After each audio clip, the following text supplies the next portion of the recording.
Good morning, everybody, and welcome to this panel discussion on the Middle East. Can the Gaza ceasefire become a lasting peace, is the question before us. I have three outstanding experts to talk about that. First, Amjad Iraqi, Senior Israel-Palestine Analyst at the International Crisis Group. Katarzyna Sidło, Senior Policy Analyst at the European Union Institute for Security Studies in Paris.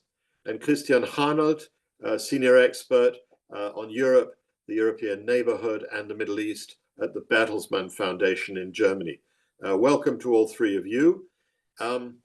Just 2 weeks ago, it's hard to believe it was so recently, President Trump announced that a ceasefire had been agreed between Israel and Hamas in a war that had lasted 2 years since Hamas's invasion of southern Israel and the murder of 1,200 Israelis and the capture of a lot of hostages that were taken back to the Gaza Strip.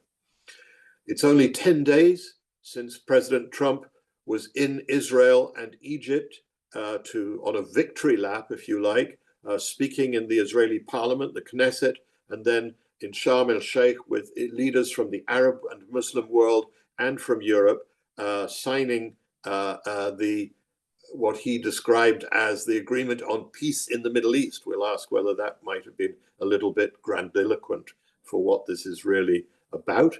And since then, a very brittle ceasefire has taken hold. There have been some incidents of shooting and of bombing, but the ceasefire seems to be just about still in place. President Trump gave a fascinating interview to Time magazine, which was published yesterday, and I saw three real reveals in it, at least in terms of his mentality, apart from the sort of narcissism and the megalomania to which we've become used. And they were, firstly, he says that a deal was only possible because of the removal of Iran's nuclear threat to the region. The removal of the bully, as he describes it. Secondly, he reveals that he told Israeli Prime Minister Netanyahu, "You can't fight the world." And he used Israel's increasing isolation globally as a persuasive argument that Israel had to stop the war. And thirdly, and I think particularly timely this week, he says that Israel would lose all of its support from the United States if it annexed the West Bank. And that in a week when the Knesset, the Israeli parliament, has taken a preliminary legislative step towards such an annexation, passed by a wafer-thin majority. Well, Amjad Iraqi, I'm going to start with you. Tell us about the situation on the ground now. Can you give us an idea of how strong Hamas's grip remains on Gaza, what challenges it faces? Perhaps you could also describe a bit how the deal's going down in Israeli society, whether there's widespread acceptance of that the war is over, and whether there'll now be a reckoning over who is to blame for the security disaster of October the 7th, and what resistance there is from the extreme right, from settlers. Amjad, over to you. Thanks so much, Paul, and to EPC for hosting us. I'll try to keep my initial remarks brief. I'm curious more for the conversations and discussions. I mean, so on the ground, among both Palestinians and Israelis, there's overall kind of a bittersweet relief for this ceasefire. I mean, for Gazans, first and foremost, the relentless bombing has stopped. You're seeing some aid, not enough, but at least it's starting to come in after months of basically almost total siege. Families are able to go back to some of their homes. You're seeing a release of prisoners, and of course, on the Israeli side, that hostages are being released. That the families themselves are being, are encountering either the live or dead bodies. And of course, the society itself is sort of coming to terms with like a key grievance that they've had throughout this war. So it's still in the early stages, and we're still seeing a lot of different political and security dynamics. I mean, but we can sort of identify already a couple of things within this first 2 weeks to kind of identify the kind of challenges that are leading ahead. So first and foremost, inside Gaza, yes, you've had the stopping of the Israeli offensive, especially on Gaza City, but what we saw almost within the first days was a state of of Gaza being on the verge of anarchy. So you had confrontations between Hamas authorities, both police, government ministries, and also some of their fighters coming out of the woodwork and confronting criminal gangs or particular branches of clans that were trying to assert their power and authority. Now, this has been a long-standing tension throughout much of the war, but of course, the moment that the war had like halted, you started having this kind of vying for authority and power on the ground. And so you saw a very brutal crackdown by Hamas with gunfights, killing several members of these different groups. Some are known to be collaborating with Israel, and this is the main sort of excuse that Hamas is giving. But of course, it can also be used as a smear. But in the grand scheme of things, this is essentially a fight for local law and order, and this is already the first conundrum that's emerging from the ceasefire, whereby despite negotiations of the day after provisions, 2 years later, Hamas is not actually destroyed. It has certainly been depleted severely, but still has a huge sway over local authority and is actually, in essence, the only authority that can create some semblance of local order in the absence of a stabilization force, a peacekeeping force, questions around demilitarization. So this is already like the first sort of contradictory kind of observation that the Israelis are having to come to terms with, that the Americans seem to be, one day they're saying, of course, this is inevitable with Hamas, and then the next Trump threatening Hamas. And so already I think these tensions are already emerging about what's emerged from this war. And about 2 weeks on, Hamas seems to have largely kept a hold on most of them. And I'm happy to talk more about this. On the Israeli side, I think here also the political ramifications are still very early. The Knesset has just opened its session earlier this week. We saw Trump himself come into the country. And Netanyahu, who's kind of regarded as the main spoiler in previous ceasefire talks, is now sort of creating his spin around it and is still sort of being coy about whether or not he would like to break it.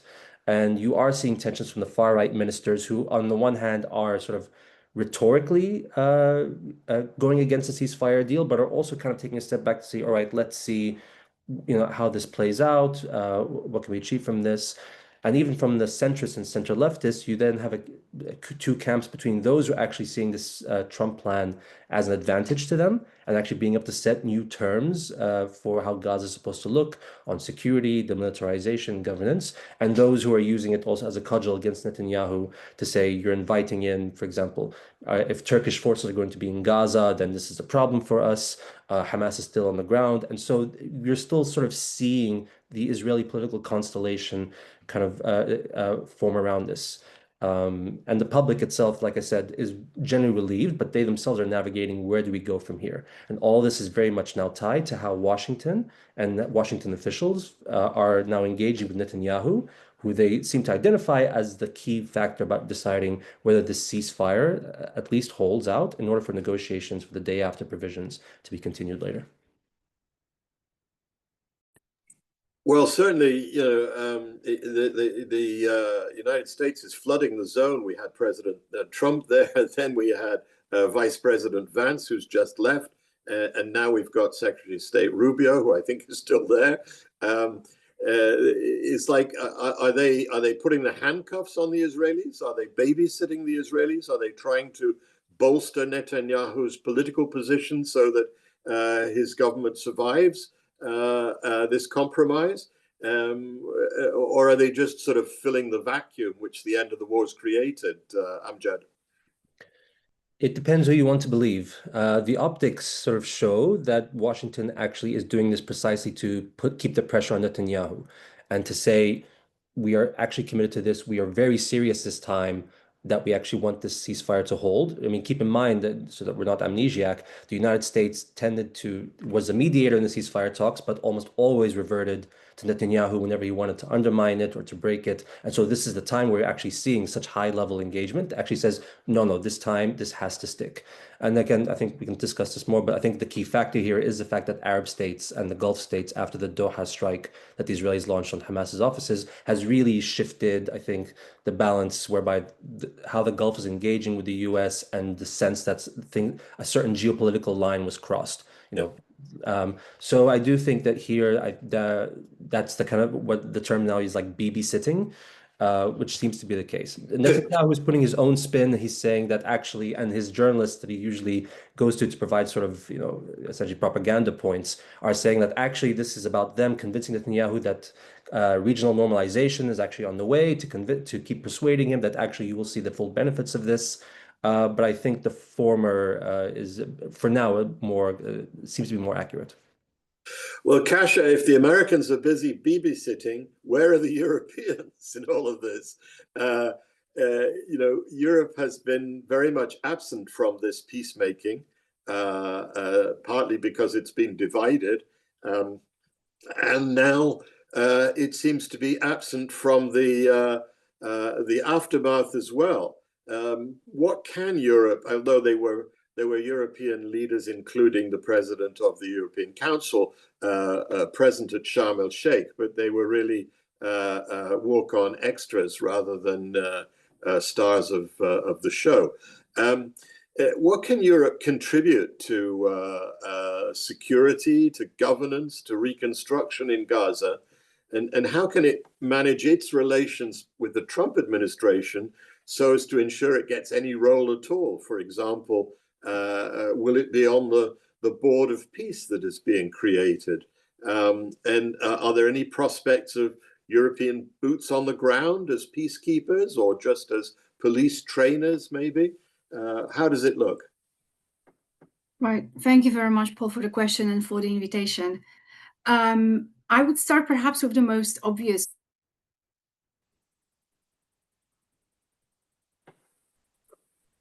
Kasia, we've lost you. Can you hear us? I can't hear you now. Let's if you could try and reconnect, and I will in the meantime ask Christian a question.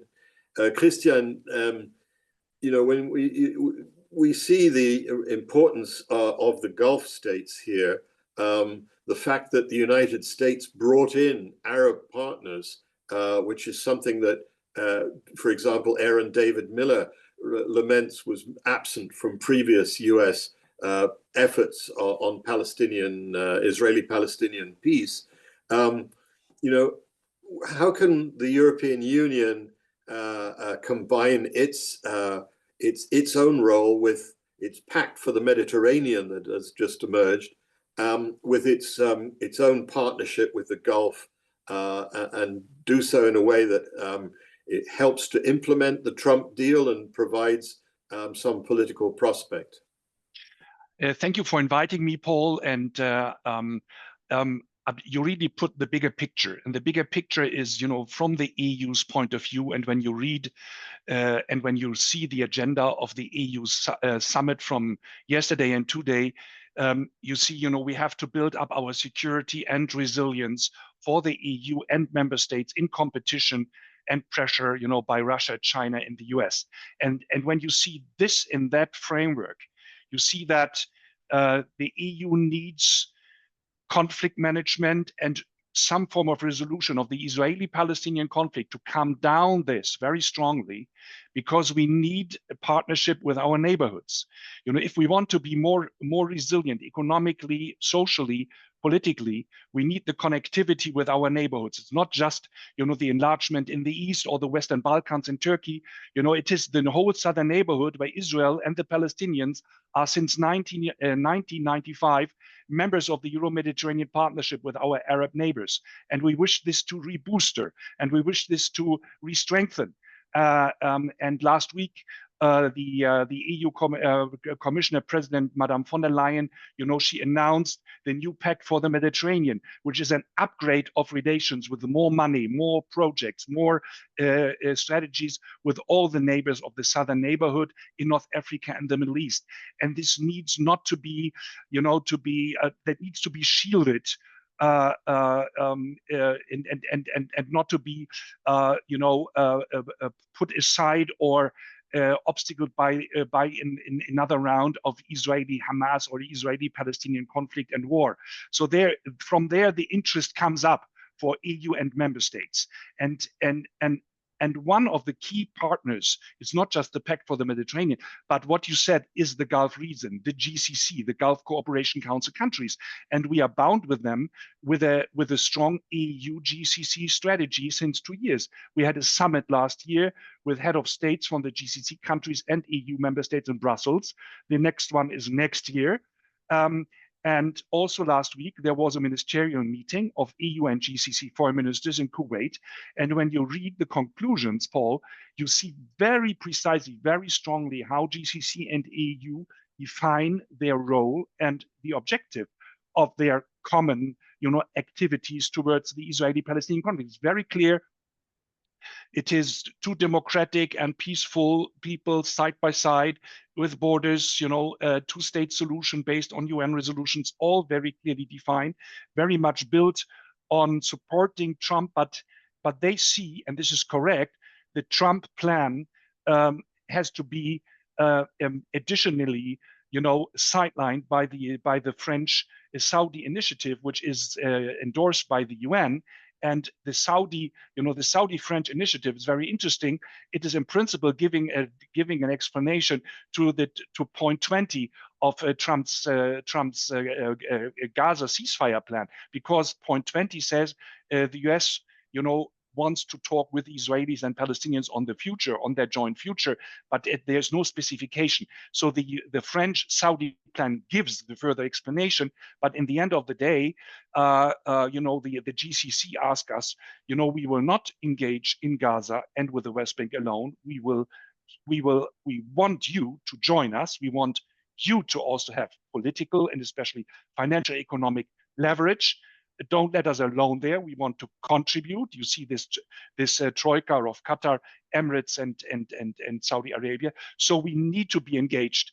If we want the Pact for the Mediterranean to be successful, and it has to be endorsed also then with Israelis and Palestinians in Barcelona at the summit end of November.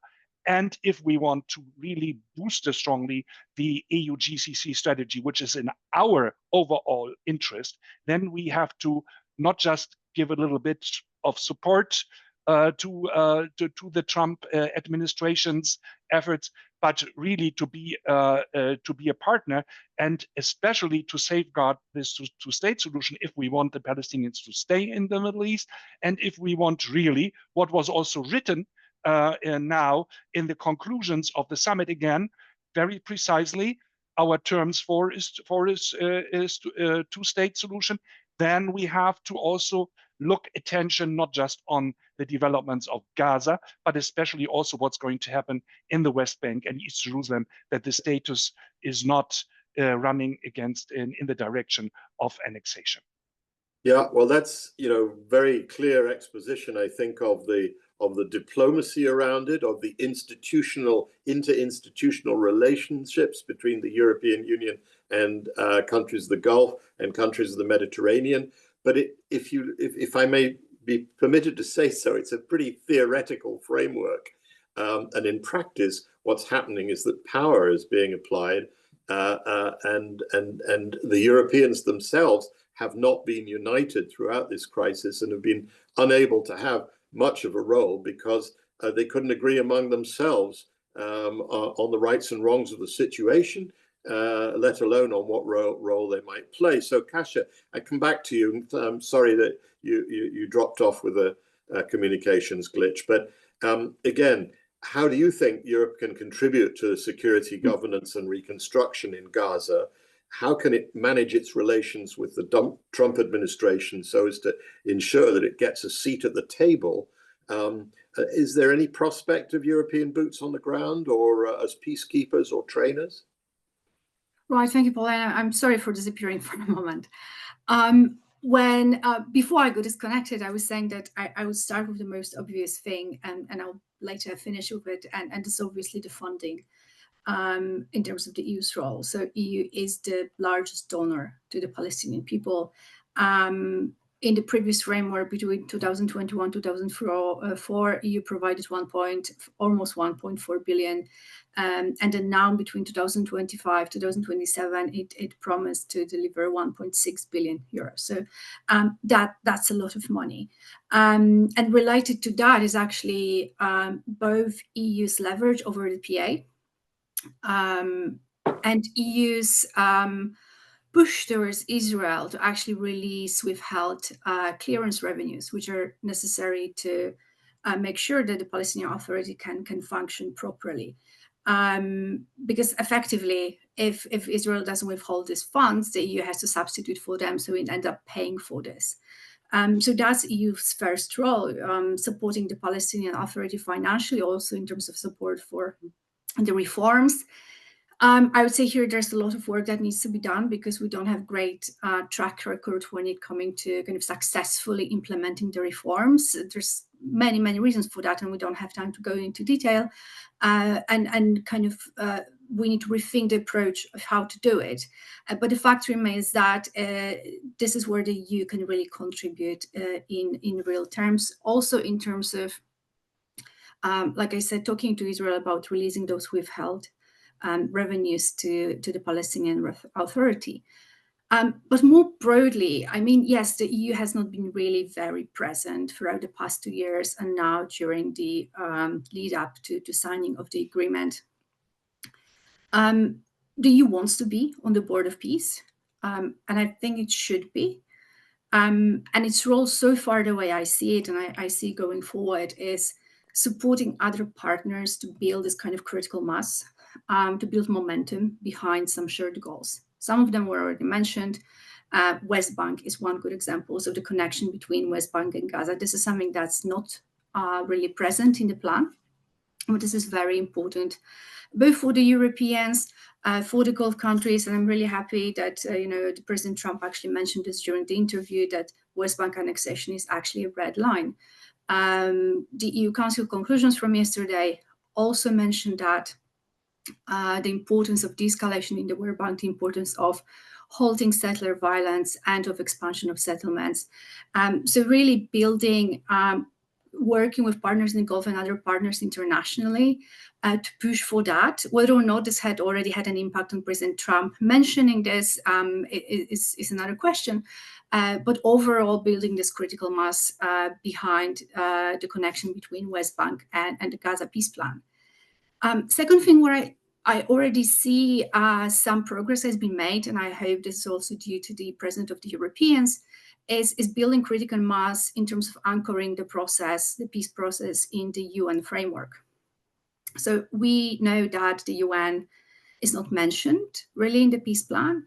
Reportedly, the Arab partners wanted it to be, but then following the discussions with Netanyahu, some things were withdrawn from the final version of the plan. But right now, we're back to talking about actually having the UN Security Council authorization for the International Stabilization Force. And this is really important because we know how President Trump overall is kind of skeptical of the UN. So having this conversation right now and building, again, the critical mass behind this. Yesterday, the Security Council actually, during the discussion, some European countries already mentioned and raised the issue of securing Security Council mandate for the International Stabilization Force.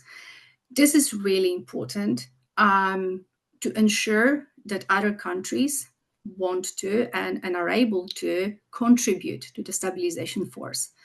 Both from the so-called global south, but also from the EU itself. I mean, there's really no clarity so far whether any European boots would be on the ground, and this is up to individual member states to decide. But if we are to get there, this is definitely a critical step to get the UN Security Council authorization and mandate for that. On the EU level, what the EU has promised and looked into already is reactivation of the UBAM Rafah civil mission. This was supposed to happen last week. It was delayed.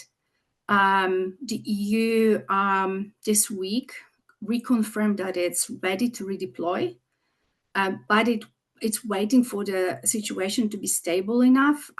It is a civil mission, but also, interestingly, the HRVP actually underlined that it needs approval from both Egypt and Israel to resume the EU bomb Rafah. So the EU is right now waiting for approval, but it stands ready to redeploy. And I think this is going to be really important to do it as soon as possible. And then another thing that the EU mentioned is the contribution to the said International Stabilization Force through the EUPOL COPS, which is the European Union Border Assistance Mission, the European Union Police Mission for the Palestinian territories. Now, again, interestingly, the Council conclusions from yesterday mentioned that the mandate should be strengthened of the EUPOL COPS. So hopefully we're going in the direction of really kind of stronger European support on the ground in the Palestinian territories. Now, finally, on your question, how to deal with Trump, if I can, or should I? No, go ahead. Just how to deal with Trump. So I will just have two very brief points. One is that Trump at some point, I believe, said that, we have this plan now, European and the Arab countries will have to pay for this at some point.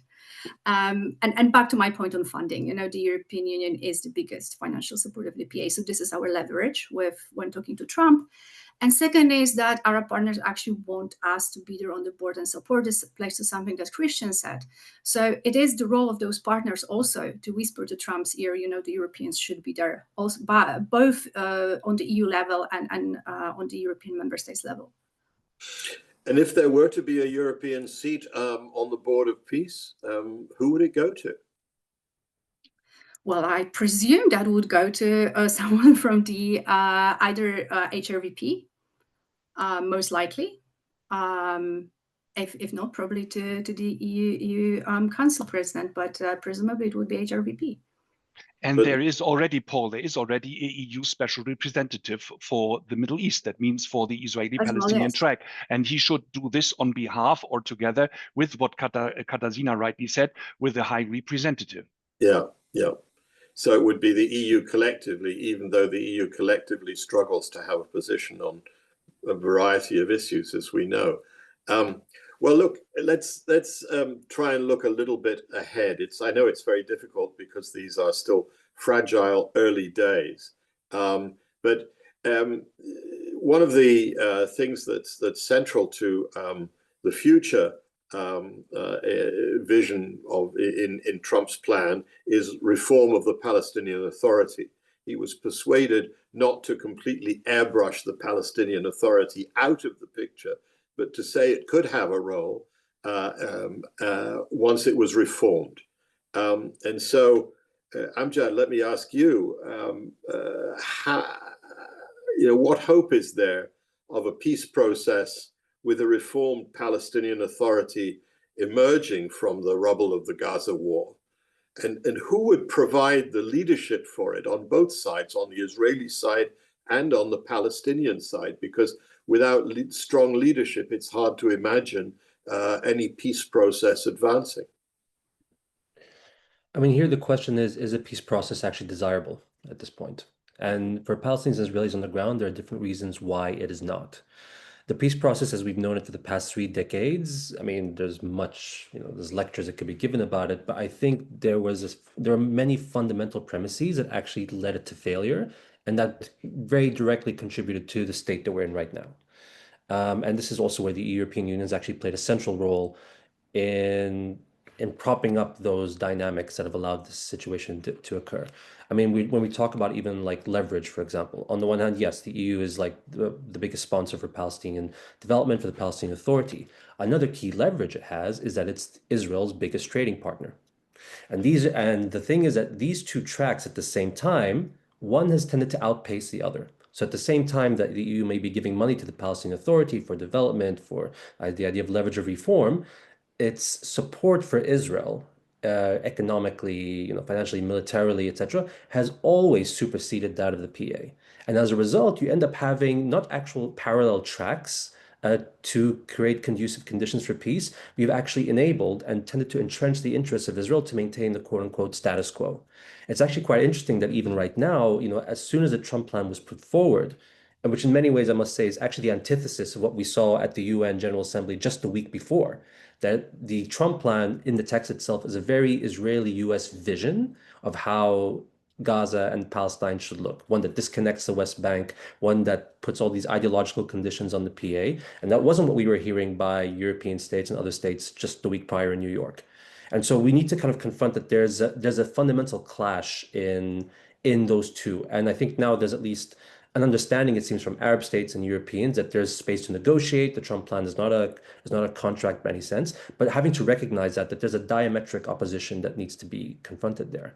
And this is tied again back to the fact that if you want, for example, a Palestinian leadership that can actually engage with this down the line, it's certainly not now, but down the line, the leverage on the PA is primarily, first of all, about trying to break the bottleneck that is held by President Mahmoud Abbas, and that any reforms that are currently being conducted are very cosmetic. It is about succession. It is not about democratic participation or reform. And another key part of this, and this is where I think a lot of European narratives on this are, again, facing the conundrum, is the role of Hamas. Last year, a lot of European policymakers and analysts were grudgingly admitting that Hamas had to be in some way consulted. Hamas has signaled for a long time it doesn't want to be part of governance. It wants to step back, but it wants to be part of the liberation movement. It wants to be part of some aspects of decision making, and that was to be negotiated with Fatah and the Palestinian Authority.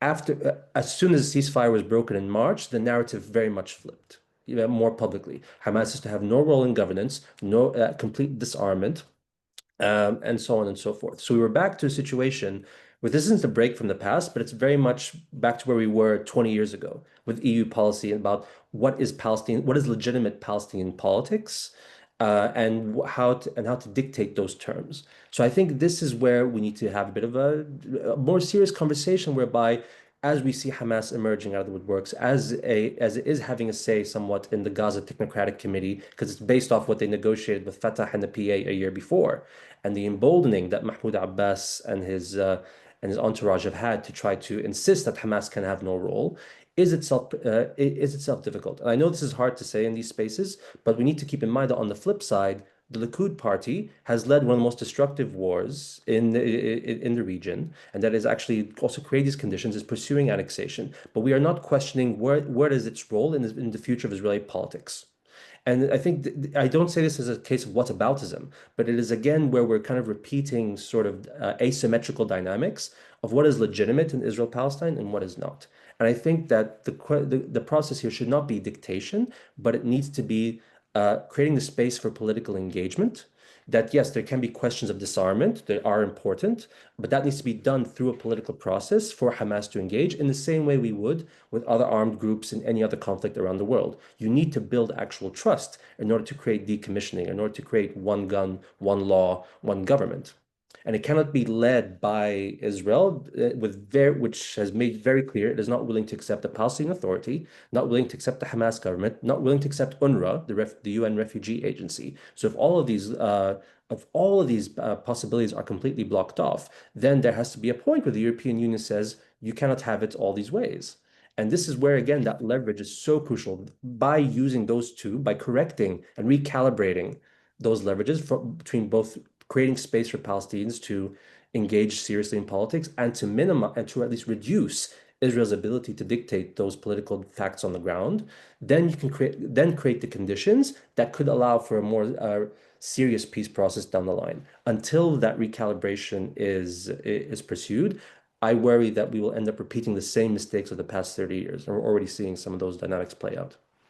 Well, it's very interesting. I mean, I was a foreign correspondent in Israel and Palestine in the 1980s during the first Intifada, and I witnessed and covered the rise of Hamas, the birth of Hamas, the publication of its first charter, and so on. Hamas has never been willing to recognize the existence of the state of Israel, to accept Israel's right to exist.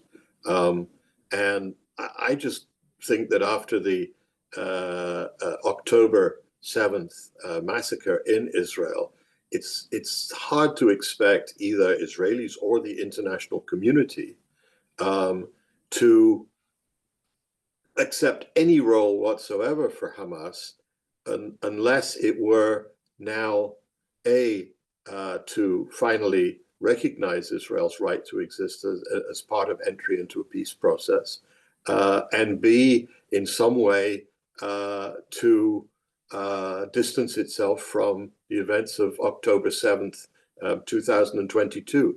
Am I living in cloud cuckoo land, Amjad? I mean, so two things here. One is that, and this has been known by a lot of European officials for a long time, Hamas has actually quite repeatedly signaled for many years its acquiescence, maybe not ideologically, because it still does see the idea of a historic Palestine, but it has politically and pragmatically indicated that it is willing to operate within the structures of a Palestinian government along the 1967 borders. It has signed memorandums of understanding, including in the 2021 elections that were ultimately undermined. They would abide by those agreements, and it understands that that in order to enter the PLO, that they need to agree to certain terms on this. So there are actually very pragmatic political decisions by the Hamas leadership for a very long time that has actually demonstrated there is actually room and space to do so. And this is also included in the past 2 years. Now, the second part of this is I totally know that the October 7th massacres that happened have completely, whatever wasn't tarnished by Hamas before is very much tarnished by the October 7th assault. With that said, the Likud party has never recognized Palestine. The Likud party is pursuing annexation. The Likud party has launched a campaign which is now being tried at the International Court of Justice as a plausible genocide. There is no conversation as to whether the Likud party or any other of the Israeli parties, do they have a legitimate say? Will they atone for what they've done in the war? And I say this again, not for whataboutism, but it is again that that in a lot of the conversations that tend to be in European spaces and in the United States and others, there is an asymmetric standard that is put. Yes, Hamas needs to be held accountable for October 7th, but there are signals that it is willing to step back from governance, to engage in certain questions of disarmament. Can we say the same necessarily on Israeli political sides?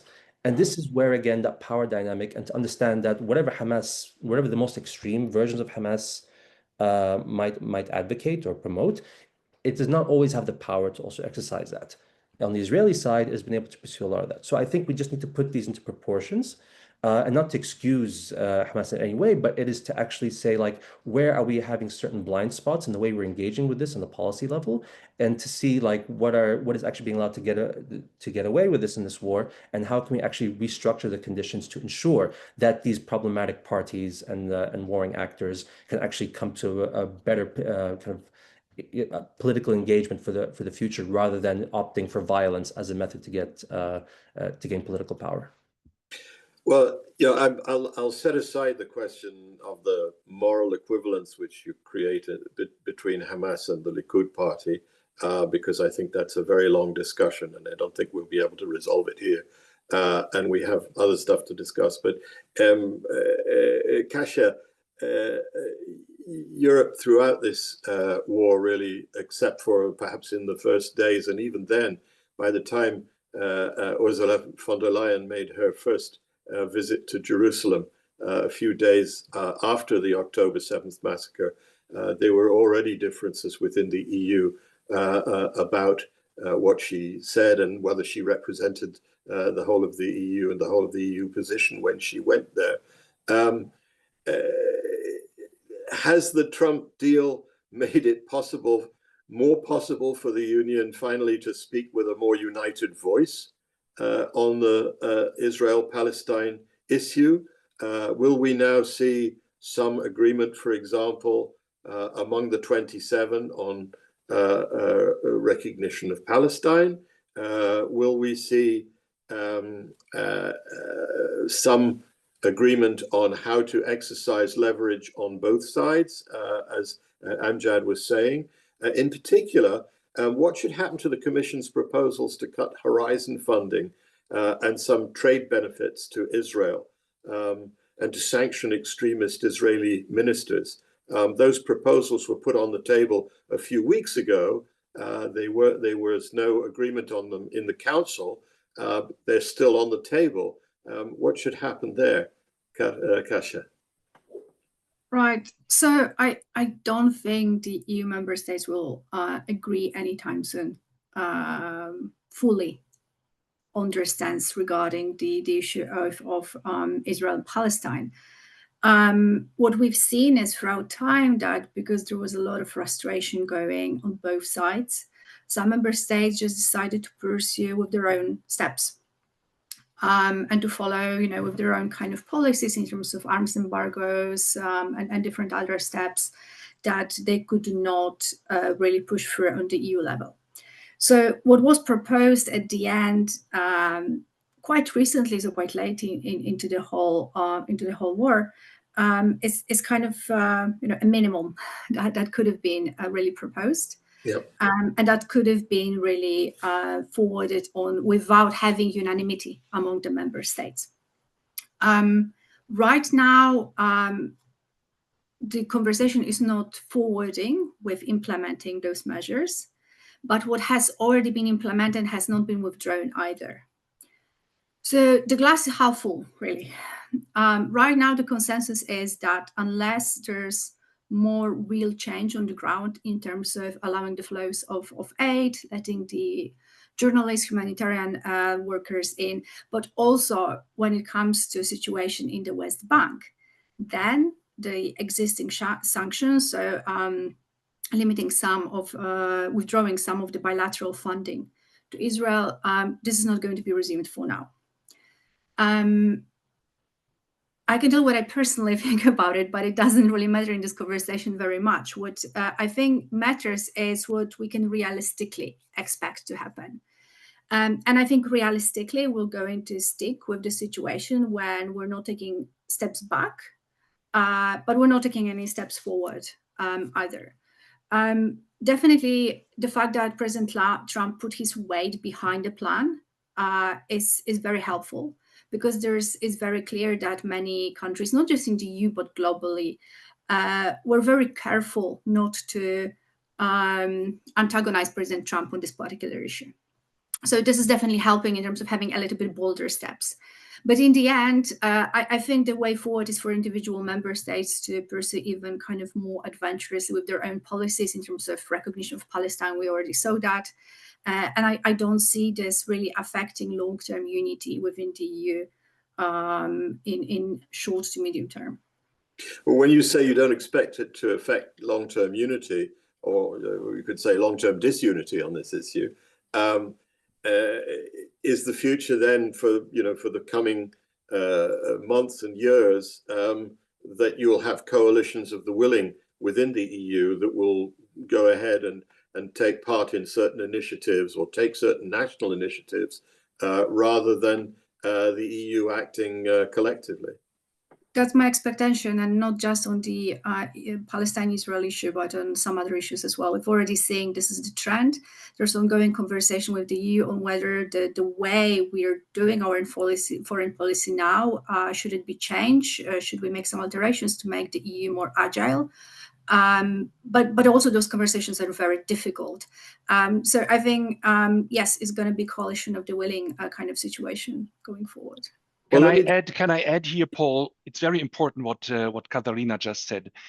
We have 10 wars and conflicts, in the North Africa and the Middle East, where the EU has an interest for conflict management. Yeah. And I also see a potential that, it can be shared by member states. Not all member states have to deal with all of these conflicts. We have 27. We can distribute the tasks to hold special representatives or to do it with a couple of different member states. And when you see it in regard of the Sharm el-Sheikh meeting, you see it's interesting. Yeah, there is the E3, Britain, France, Germany. But when you see the EU, it's the EU Council President. And then it's the 5, it's Germany, France, Spain, Italy. E4, Greece and Cyprus, interesting. And because Trump likes him, Orban was there, Hungary.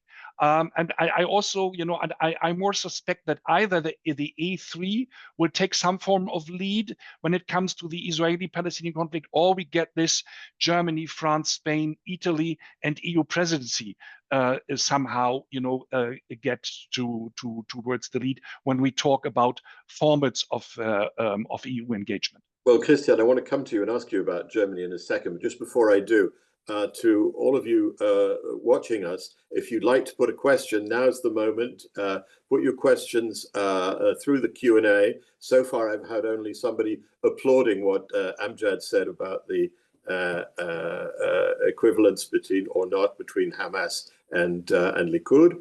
But I haven't had a question. So if you have a question, now's the time. And I'll come back to Christian now and say, look, you know, you have a tremendous personal experience of having organized for many years at Bertelsmann track 2 meetings between Israelis, Palestinians, and people from around the Middle East, and of trying to break deadlocks and overcome some of the obstacles. You know, what? Tell me more about how you see the European role in conflict management and reconciliation there, because it really does seem that, you know, the EU doing so as a bloc just doesn't work. They've been voiceless and powerless in this latest situation, as they were in the war against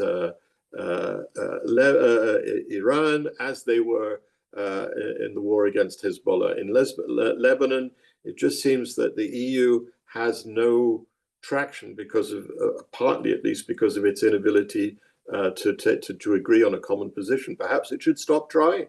And while we're on that, Germany obviously is the big outlier on the Israeli-Palestinian conflict.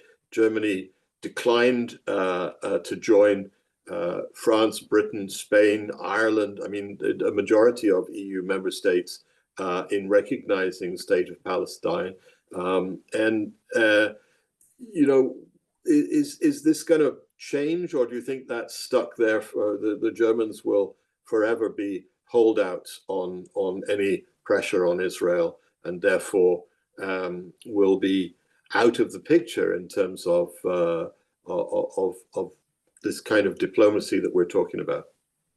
The German government is currently working with Egypt to organize the reconstruction conference for Gaza.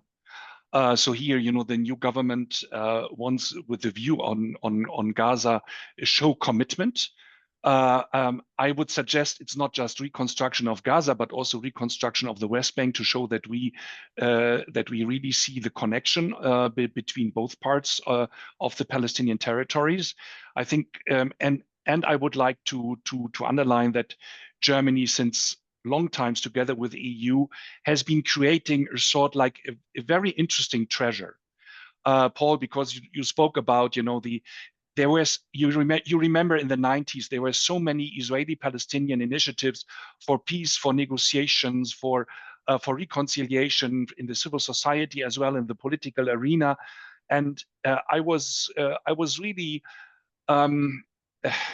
I didn't expect that in the follow-up of the terror attack of Hamas and the war in Gaza, that all of them revived, you know, and I'm in my argumentation very much influenced. I honestly have to say I'm influenced, you know, by Olmert and Al-Kidwa and Baskin and Sinjalawis and Nusaybas and Bailin and Husseini, who put forward not only plans and studies, but want to work on the ground.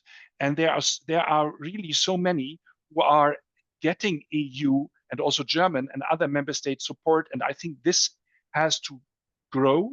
This has to be strengthened because they work on the ground. We hope to give them, let me say, some boost, that they have more impact in both of their societies. And you know, you can see the Palestinians, also in cooperation with Israeli NGOs and think tanks, they have been putting up plans how to reconstruct Gaza financially, politically, economically, and the West Bank. There are so many plans, they all developed in the last 2 years. You know, we should give them the voice. We should give them the, let me say, the view. And on regard of reform of PA, what you said earlier, Paul, I think we have to work very strongly with the British. The British have very long experience on working with the PA on the ground. I think it is all in our European interest that when you see around the Palestinian missions all around over the world are with Fatah diplomats or PA diplomats, giving them the same level, let me say, of importance like the Israeli counterparts will help to engage together. And with view of Trump, what we could do is just remind him that his peace plan from 2020 is a two-state solution plan. Yeah, when you really look into the maps, when you look into the plan, really, it is land swap and all these, let me say, keywords that remembers us for the two-state solutions plans that we discussed in the 90s. So to remind him, that is the right way to go beyond your ceasefire plan. There you have credit, and we are going to sideline this. And as Germany, you ask about Germany. Yeah, Germany and the German government, we need all EU member states' support and solidarity when we want to face the threat of the Russian invasion to Ukraine. Yeah, and the German Chancellor said, we take a lead also in reconstruction and in a session regarding the Ukraine. But this also means that our Med9, for example, our EU member states in the south, if we want them to keep on this path, what we expect as German government regarding solidarity on Ukraine and especially on the strengthening of our common market, we need to support their efforts in the south. We need to contribute as the German government to the success of the Pact of the Mediterranean and to have a constructive role in the Israeli-Palestinian camp. The government wants to do it. It's not easy. Israel is a very emotional issue in the German political scene. There is a strong debate, about all of this within the German decision-making circles. I think the same like in Italy somehow, yeah. And we should go with Italy and Italy and Germany have a strong, let me say, position in how to deal with Israel and the Palestinians. And the Italian foreign minister said 2 days ago that our relations with Israel are important, and as well as our relations with the PA, with the Palestinians, with the secular Palestinians. Let us build on this and try to engage Germany in this direction and keep Germany on board regarding the reconstruction of Gaza. Say it also with the West Bank. Then when we keep the German government in this way, they will play a constructive EU role. So best to keep them in rather than just go with a smaller group of states.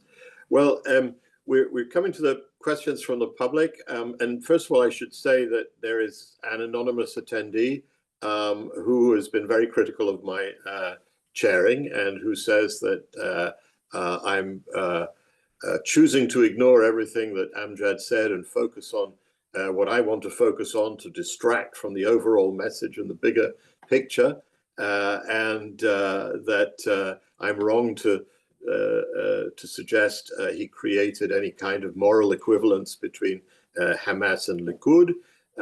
And why should anybody believe in the words of the German government after 2 years of support for the Israeli massacres in Gaza, including continued weapons transfers? We haven't discussed that issue of arms sales to Israel, but that is clearly a factor on which one of the points on which European governments disagree. But I'll go with a question, since our anonymous attendee didn't actually ask a question. Louis Catrevaux asks, Trump said he'll make a decision in the coming weeks on releasing Palestinian leader Marwan Barghouti. How could the EU integrate this factor into the eventuality of a negotiated release? It's fascinating that Trump should himself think that it's his decision whether Marwan Barghouti gets released or not. But if that is some reflection of the power he thinks he has over the Israeli government, how can the Europeans be putting pressure or using diplomacy with the United States to try and achieve that. Amjad, let me start with you. Yeah, I mean, before I go into the Barghouti question, but this is tied to it. I just want to clarify, this is not a question of moral equivalence when I talk about Hamas and Likud. On any kind of political analysis and conflict analysis, the general principle is that you have to engage with all parties in order to come to terms to try to curb violent action. It's in Iraq, it's in the Congo, it's in any part of the world. What I've tended to find, unfortunately, in Israel-Palestine, there are boundaries, intellectual boundaries that are placed, which limit and do not apply the lessons that we take from other conflicts to the Israel-Palestine one. It's not a question of morality. There's plenty of immoralities to go around in the country, but it is to kind of say where are certain blind spots in policy making that are detrimental to conflict prevention, conflict management, conflict resolution. Here is where the question is. One can have many views of Hamas and one can have many views of Likud, one can have many views of all these parties. But if the principle is that exclusion, or if Europeans especially think that the policy of exclusion is the way to go, then we have a fundamental problem. And we're repeating the same mistakes of the past, which has led to this situation. So this is where I think we need to just sort of putting the moralities aside. It is basic conflict analysis, so we need to engage with, as uncomfortable as it is, but we have to apply the same lessons we've taken. Now, this applies directly to the Marwan Barghouti question, whereby Barghouti, is a complex political figure. He is, on the one hand, seen as a kind of freedom fighter, and at the same time, he's regarded as a terrorist. And different officials, including in Europe, have swayed between these two different views. And with someone like Barghouti, I mean, he is a symbol for Palestinians because he is like a longtime Fatah leader, but he does transcend the factional lines. He's quite known even behind prisons, behind prison bars, to actually engage with Hamas and Islamic Jihad and other factions. Like that has been a critical role he's played behind that. Now, with that said, we need to be very careful not to apply a messiah complex on Marwan Barghouti. The parallel that's often given is the Nelson Mandela example in South Africa. But we have to remember, it wasn't that Mandela came and fixed everything. Mandela was released to a largely functioning liberation movement with a liberation struggle that was having power increasingly on its side, solidarity increasingly on its side. And that had factors at play and other figures at play to actually allow someone like Mandela to succeed. And there were other ANC figures, Oliver Tambo, Sisulu, and so on. You might release Marwan Barghouti, which I think is desirable, and it could have a positive impact, or at least re-energize certain aspects of Palestinian politics. But you'd be releasing him into a Fatah party, which is deeply divided into factions, that has been largely held by a president who has not allowed elections or proper elections for the past 20 years. A national movement which has been completely ruptured, deeply divided, politically, geographically, socially, and is now with a society that's very much on survival mode, both in Gaza and in the West Bank, completely depleted by the past 2 years, let alone the years prior, with an international political structure that is stripping Palestinian political agency, not enabling it. Yeah. And so there's no way that a single individual, no matter how talented or symbolic he might be, how much support he might have, and this is a man who also, for the past 2 years, has gone through severe torture and abuse by Israeli prison authorities at the direct order of National Security Minister Itamar Ben-Gvir. And so even the physical and mental recovery that this man would require, like any other prisoner or detainee, is immense. So I think we need to be very careful. If we want that, yes, I do think releasing him will be a positive thing, but we cannot forget the structure in which we'd be releasing him into, and that assisting the Palestinian political space in that wider sphere, and understanding why Barghouti would have an effect, which it's not just about the Palestinian Authority, but about all Palestinian factions. That is where the impact will actually lie. Thanks very much. We've got 1 minute left, so I'm going to have very, very telegraphic comments from Katja and Christian on this issue. Should the EU invest in pressing for Marwan Barghouti's release, or are there other issues that are more promising or more important? Katja first. Well, I mostly agree with what Amjad said. And frankly, I don't think right now, if President Trump is talking about it, that the pressure will really change much. I mean, if President Trump really says his mind on that and it's going to happen. If he doesn't, then it's not going to happen. So I don't think EU really matters on that file. But what I do think the EU could do is to ensure that the message that Amjad actually stressed is important, not to push too much pressure on this one person, because what we risk is that if he fails, then he takes the blame and the entire process can unravel. So this is really critical. Christian. I think it's important for EU member states and the EU to voice, especially towards Trump, that you want to have a reliable, accountable Palestinian governance, and which is an alternative to Hamas influence. Then we have to strengthen the Palestinian personalities who are on the ground there in the West Bank and Gaza, to encourage them to take a political role for their society. Yeah, and not specifically Marwan Barghouti. This includes Marwan Barghouti, of course. Yeah. Well, that's all we've got time for today. I hope we've given you an interesting discussion. Our critical attendee, critical of my chairing, did come up with a question in the end, which was on the role of the Arab Gulf and North African states in the reconstruction, in the future process. I think we did actually address that, but that's perhaps for our next discussion. In the meantime, I'd like to thank all three of you, Amjad Iraqi, Katarzyna Sidło, and Christian Hanelt very much, and look forward to, thank you for attending, and look forward to our next discussion on this matter. Take care. Thank you very much. Thank you very much.